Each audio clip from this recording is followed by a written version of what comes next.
আসসালামু আলাইকুম রহমতুল্লাহি ওয়া বারাকাতুহু। হিংস্র প্রাণী থেকে বেঁচে থাকার একটা ছোট্ট আয়াত আছে, সূরা কাহাফের একটা আয়াত আছে, ছোট্ট আয়াত।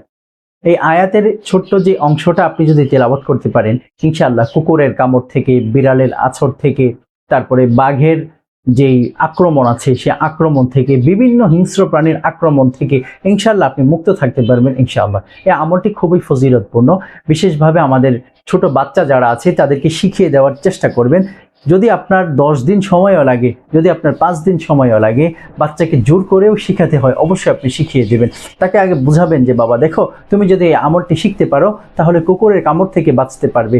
এবং কি শুধু বাচ্চাদেরকেই কুকুর কামড়ায় বিষয়টা এমন না, বাচ্চাদেরকেই কুকুর কামড়ায় বিষয়টা এমন না, বরং বড়দেরকেও কুকুর ধরে, বড়দেরকেও কুকুর কামড়ে দেয়। এই বর্তমানে কুকুরের অবস্থা এত বেশি ভয়ানক হয়ে গিয়েছে, এত বেশি নাজুক হয়ে গিয়েছে, আস্তাগফিরুল্লাহ, খুব বেশি ভয় হয়। রাস্তায় বেরোলে কুকুর দেখলেই মনে হয় যে এই যে মনে হয় আমাকে আক্রমণ করলো।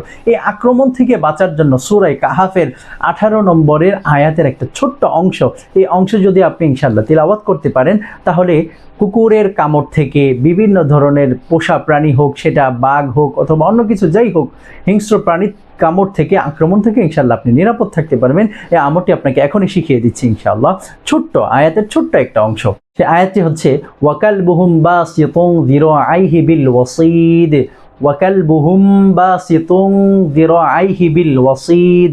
মুখস্থ করে নেন, ওয়াকালবুহুম বাসিতুন যিরাআইহি বিল ওয়াসিদ, ওয়াকালবুহুম বাসিতুন যিরাআইহি বিল ওয়াসিদ।